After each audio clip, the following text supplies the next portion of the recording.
ভিন্ন স্বাদের এই রেসিপিটি বানালে পরিবারের সবাই তোমার প্রশংসা করবে আর এই রেসিপিটি বারবার খেতে চাইবে। তার জন্য ডিমটা আগে থেকে সিদ্ধ করে নিয়ে নিচ্ছি। কড়াইতে তেল গরম করে লবণ হলুদ দিয়ে দিচ্ছি যাতে ডিমটা দিলে আর না ছিটে। তারপরে ডিমটা দিয়ে ভালো করে নেড়েচেড়ে আমরা ভেজে তুলে রেখে দিচ্ছি। এরপরে কড়াইতে আবার আমরা তেল অ্যাড করে দিচ্ছি।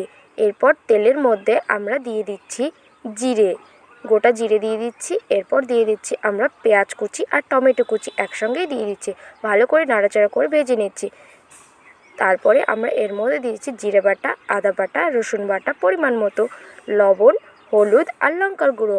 ভালো করে নেড়েচেড়ে কষিয়ে নিচ্ছি। কষিয়ে নেওয়ার পরে যখন তেল ছেড়ে আসবে তখন এর মধ্যে দিয়ে দিচ্ছি আমরা সে আগে থেকে ভেজে রাখা ডিমটা দিয়ে ভালো করে কষিয়ে নিচ্ছি। কষিয়ে নেওয়ার পরে যখন তেল ছেড়ে দেবে তখন আমরা গরম জল অ্যাড করে দিচ্ছি। এই গরম জলটা অ্যাড করার জন্যই ডিমের এই রেসিপিটা এতটা দুর্দান্ত হবে। তারপরে ধনেপাতা দিয়ে নামিয়ে নিলেই রেডি আমাদের ডিমের রেসিপিতে। তোমাদের কেমন লাগলো জানাবে, লাইক কমেন্ট শেয়ার করবে। বাই, সবাই অনেক ভালো, থ্যাংক ইউ।